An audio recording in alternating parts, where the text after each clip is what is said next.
Hello everyone, welcome to exam mode. I am Shubham Verma and this is a very important topic क्योंकि recently आपके chief of defence staff की appointment हुई है। तो ये probable topic बन जाता है आपके यूपीएससी प्रीलिम्स एग्जामिनेशन के लिए बहुत इंपॉर्टेंट टॉपिक है। और भी एग्जामिनेशन के लिए इस टॉपिक से करंट अफेयर्स से बेस्ड आपका एमसीक्यू क्वेश्चन आ सकता है। और यूपीएससी के लिए बता दूं कि मेंस के लिए भी क्रिटिकल एनालिसिस से रिलेटेड इसका क्वेश्चन आ सकता है। ठीक है, तो आज जानेंगे सीडीएस के बारे में सब कुछ, कैसे उनकी अपॉइंटमेंट होती है, कितना उनका टेन्योर होता है, क्या उनका काम होता है, एलिजिबिलिटी क्या क्या होती है, हर चीज़ इसके बारे में आज थॉरली डिस्कस कर लेंगे। ठीक है, तो आइए स्टार्ट करते हैं। तो चीफ ऑफ डिफेंस स्टाफ, पहले आप यूपीएससी प्रीलिम्स का एक चैलेंजिंग क्वेश्चन लीजिए जो आ सकता है होपफुली आपके एग्जामिनेशन में। With reference to the chief of defence staff in India, consider the following statement. The CDS is the permanent chairman of a Chief of Staff Committee. The CDS exercises direct operational command over the Army, Navy and Air Force. The CDS function as the Secretary of the Department of Military Affairs in the Ministry of Defense. और fourth है, the CDS is the principal military advisor to the Defense Minister only on trial services matter. ठीक है, अब इसके option हैं।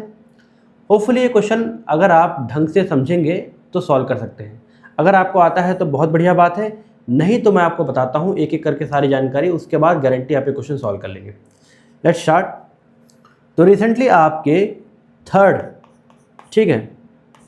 In the term chief of defence staff को appoint किया गया है। पहले कौन थे आपके?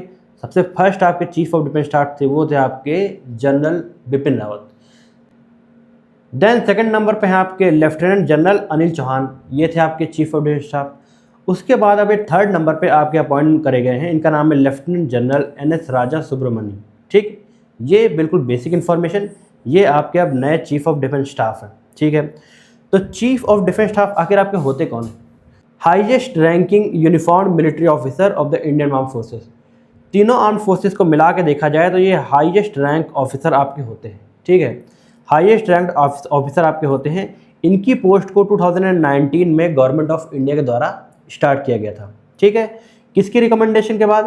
कारगिल रिव्यू कमेटी के बाद आपका सीडीएस का ऑफिस टर्म में आया था, सीडीएस का ऑफिस या फिर एग्जिस्टेंस में आया था। ठीक है, कारगिल रिव्यू कमेटी याद रखिएगा। ठीक है, ये एक तरीके से आपका लिंक का काम करते हैं। किसका लिंक का काम करते हैं? तीनों आपकी जो ट्राई सर्विसेज होती हैं और जो आपके सिविलियन गवर्नमेंट होती है, इनके बीच में लिंक का काम करते हैं आपके सीडीएस। ठीक है, मिलिट्री और सिविलियन जो आपकी गवर्नमेंट होती है, इन दोनों के बीच में लिंकेज का काम कौन करते हैं? ये आपके करते हैं सीडीएस। ठीक है, एक चीज़ में याद रखनी है आपको कि इनका क्रूशियल ड्यूल हेटेड रोल होता है, जैसे कि leading structural administrative reform inside the ministry of defence while representing unified strategic intent of India's multi domain defence forces. दो इनके काम होते हैं। पहला तो एक तरीके से स्ट्रक्चरल एडमिनिस्ट्रेटिव रिफॉर्म का काम लाना, और दूसरा आपका एक तरीके से यूनिफाई करना तीनों सर्विसेज का, ये आपके सीडीएस का काम होता है। एक चीज़ आपको याद रखनी है कि सीडीएस की आपकी जो अपॉइंटिंग अथॉरिटी होती है, इसमें आपके अपॉइंटिंग कमिटी ऑफ कैबिनेट के द्वारा सीडीएस आपके अपॉइंट करे जाते हैं, जिसको हेड आपके प्राइम मिनिस्टर ऑफ इंडिया करते हैं। ठीक है, ये अपॉइंटमेंट कमेटी आपकी होती है। एलिजिबिलिटी क्राइटेरिया आपकी क्या होती है एक सीडीएस बनने के लिए? ये इसके लिए होती है कि ये आपके सब सर्विस, जैसे आपकी होती हैं एयरफोर्स, नेवी और आर्मी, तीनों सर्विसेज के आपके जनरल, रिटायर्ड जो जनरल हैं, या फिर आपके सर्विंग लेफ्टिनेंट जनरल हैं, एडमिरल हो गए, वाइस एडमिरल, एयरफोर्स के जो भी ऑफिसर्स आपके होते हैं इस फॉलोइंग रैंक्स में, जिनकी age under 62 years of age होती है, ये आपके सीडीएस बन सकते हैं। ये इनकी एलिजिबिलिटी क्राइटेरिया होती है। एज लिमिट याद रखिएगा कि 62 या फिर उसके आसपास के साल के आपके, और मैक्सिमम ये कितने साल तक आपके एज कर सकते हैं आपके सर्विस? तो ये आपको याद रखना है कि 65 ईयर्स ऑफ एज तक ये आपके सर्विस में रह सकते हैं। कौन? आपके सीडीएस। ठीक है, वैसे इनका कोई फिक्स इंस्टीट्यूशनल टेन्योर प्रिस्क्राइब नहीं है, लेकिन अपर लिमिट आपके एज की डिस्क्राइब है, ये है 65 ईयर्स ऑफ एज। अब एक चीज़ इसको याद रखना है आपको कि ये आपके 4 स्टार जनरल होते हैं। ठीक है, सीडीएस आपके 4 स्टार जनरल होते हैं, ये चीज़ सबसे इंपॉर्टेंट है जानने के लिए। 4 स्टार जनरल होते हैं, फर्स्ट अमंग्स इक्वल। जितने भी आपके ट्राई सर्विसेज के आपके हेड होते हैं, जितने भी आर्मी, एयरफोर्स और नेवी के, इन सब के हेड जो होते हैं इनके सबके बराबर की रैंक और फर्स्ट अमंग इक्वल, मतलब इन सब में सबसे पहले नंबर पे कौन होते हैं आपके सीडीएस होते हैं। ये आपको याद रखना है कि आपके ये 4 स्टार जनरल होते हैं, सबसे बेसिक बात, और फर्स्ट अमंग इक्वल ये मैंने आपको बता दिया। फिर एक चीज़ इसमें कोर इंस्टीट्यूशनल ड्यूटीज़ आपके सीडीएस की क्या होती है, ये आपके प्रिंसिपल मिलिट्री एडवाइज़र होते हैं गवर्नमेंट ऑफ इंडिया के, ठीक है।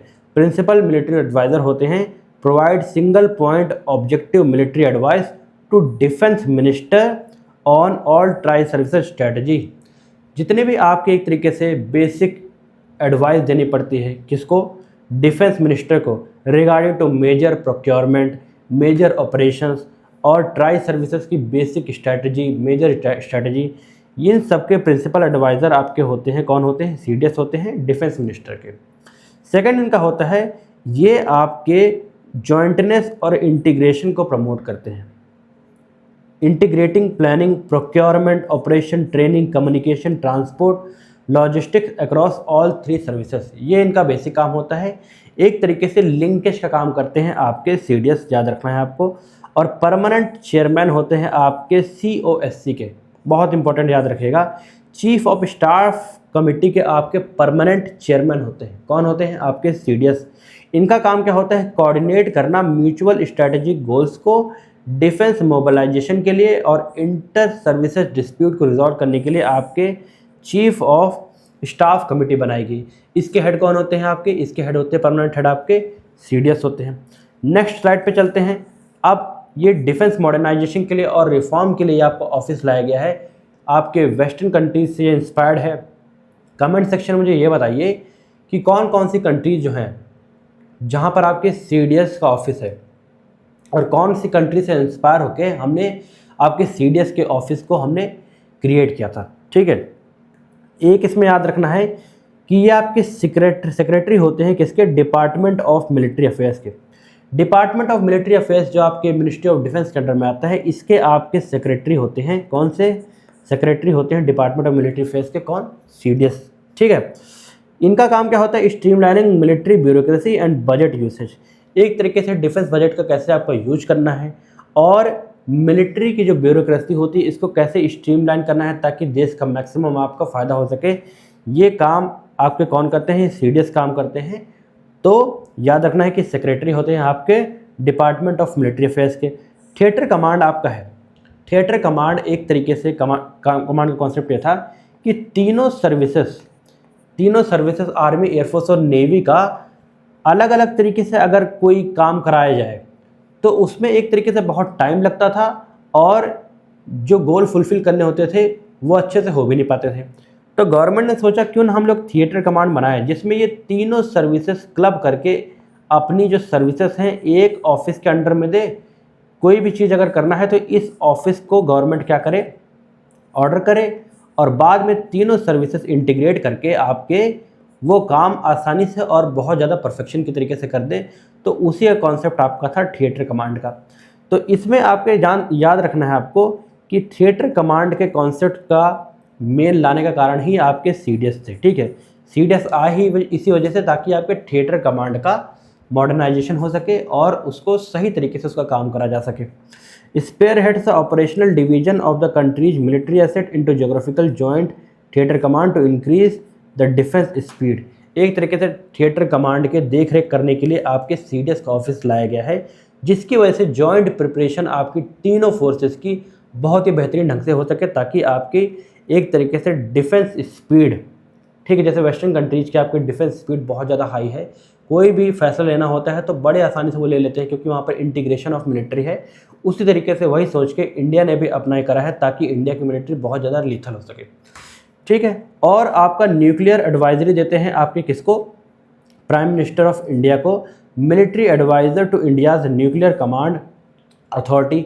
इसके हेड होते हैं आपके कौन, सीडीएस होते हैं। एक तरीके से न्यूक्लियर एडवाइस देते हैं किसको, आपके प्राइम मिनिस्टर ऑफ इंडिया को, ताकि कब न्यूक्लियर का कोई इस्तेमाल करने की ज़रूरत अगर पड़ जाए भारत को तो एक तरीके से सीडीएस की सलाह जरूर मांगी जाएगी। तो ये आपके न्यूक्लियर एडवाइजरी में भी आपके शामिल होते हैं, ठीक है। ये चीज़ आपको याद रखनी है। उसके बाद अब आपके यूपीएससी प्रीलिम्स एग्जामिनेशन के लिए कुछ क्विक इंपॉर्टेंट फैक्ट है, या किसी भी एग्जामिनेशन में आप इसका इस्तेमाल कर सकते हैं। पहला कि ऑफिस का इस्टेब्लिशमेंट कब हुआ था, 2019 में हुआ था, कारगिल रिव्यू कमेटी के रिकमेंडेशन के बाद। फर्स्ट अपॉइंटी कौन थे आपके, general Bipin Rawat. Current office आपके होल्डर हैं लेफ्टिनेंट जनरल NS राजा सुब्रमणी और headed bureaucratic wing. Department of military affairs को ये हेड होते हैं, आपको ये पता है मैंने आपको, डिफेंस मिनिस्ट्री के अंडर में आता है। फाइनेंशियल मैंडेट का काम होता है कि एक तरीके से कैपिटल प्रोक्योरमेंट के लिए प्रायोरिटाइज कराना, मेजर अपोजिशन को किस तरीके से हैंडल करना है ताकि देश का पैसा भी बचे और फ्रूटफुल तरीके से हम जो बजट ला रहे हैं उसको सही जगह से इस्तेमाल कर पाएँ। इस फाइनेंशियल मैंडेट को मैनेज करने का काम भी एक तरीके से आपके CDS करते हैं। अब डायरेक्टली हम लोग आपके क्वेश्चन पे वापस आते हैं प्रीलिम्स के, बाद में आगे बात करेंगे। अब यहाँ जो क्वेश्चन है, जो फर्स्ट ऑप्शन गिवन है, the CDS is the permanent chairman of chief of staff committee. अभी बताया था मैंने आपको, ये ऑप्शन आपका बिल्कुल करेक्ट है। The CDS exercise direct operational command over the army, navy and air force. इस ऑप्शन पे आते हैं, this is doubtful. The CDS function as the secretary of the department of military affairs in the military of defence. मैंने आपको बताया secretary of the department of military affairs होते हैं military of defence में, मतलब ये ऑप्शन आपका correct है। The fourth option is CDS is principal military adviser to the defence minister only on tri services matter. बिल्कुल सही बात है, आपकी जो CDS होते हैं ये प्रिंसिपल मिलिट्री एडवाइज़र होते हैं आपके गवर्नमेंट ऑफ इंडिया के ट्राई सर्विसेज मैटर पे। अब यहाँ पर लिखा गया है कि CDS जो आपके हैं एक्सरसाइज करते हैं direct operational command over army, navy and air force. ऐसा नहीं है, आपके एक तरीके से डायरेक्ट कंट्रोल मैं कहूँ तीनों सर्विसेज पे किसी पर्टिकुलर ऑफिस का नहीं है, सब इंडिपेंडेंट तरीके से काम करते हैं under the government, under the ministry of defence.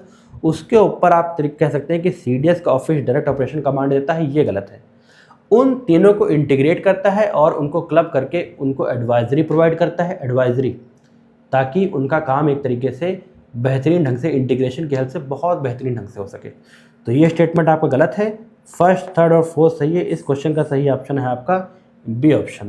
अगर सेकंड को आप एलिमिनेट कर लेते तो ये दोनों ऑप्शन ऑटोमेटिकली काट लेते, उसके बाद दो 50-50 का आपका चांस बनता, फिर आप गेस भी करते तब भी आपका क्वेश्चन 50% चांसेस सही होने के चांसेस थे। ठीक है, अब एक आपको यहाँ पर एक्स्ट्रा पॉइंट दे देता हूँ कि आपको मेंस में वैल्यू एडिशन के लिए ये कोट आप इस्तेमाल कर सकते हैं अपने आंसर में। क्या लिख सकते हैं, अगर CDS के बारे में पूछा जाए, क्रिटिकली एनालाइज पूछा जाए, कैसा भी पूछा जाए, तो इसे कोट करके अपने आंसर की शुरुआत कर सकते हैं, बहुत ब्यूटीफाई आपका हो जाएगा। The CDS acts as the single point military adviser to the government and promotes jointness, integration and modernisation of India's armed forces. इस कोड का इस्तेमाल करके आप अपने क्वेश्चन को बहुत ज़्यादा बेहतरीन बना सकते हैं।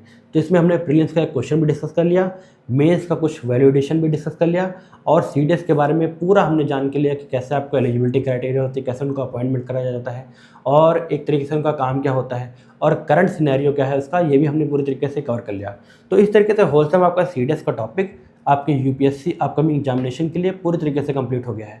अगर किसी गवर्नमेंट के एग्जामिनेशन की तैयारी करें तब भी आपका ये टॉपिक इस वीडियो से पूरी तरीके से कवर हो गया है। तो होपफुली आपको ये वीडियो अच्छी लगी हो। अगर वीडियो अच्छी लगी दोस्तों तो इस वीडियो को जरूर लाइक कीजिएगा, और अगर चैनल पर नए हैं तो चैनल को जरूर सब्सक्राइब कीजिएगा। रोज़ हम ऐसे मिलते रहेंगे आपके द हिंदू में, जो भी इंपॉर्टेंट करंट अफेयर्स के सेशन आएंगे, क्वेश्चन आएंगे, रोज़ शाम को 7 बजे मैं वीडियो डालूंगा, आप लोग आके चेकआउट कर सकते हैं, और गारंटी है आपका UPSC प्रीलिम्स की करंट अफेयर्स की तैयारी मैं यहाँ से निश्चित करा दूंगा।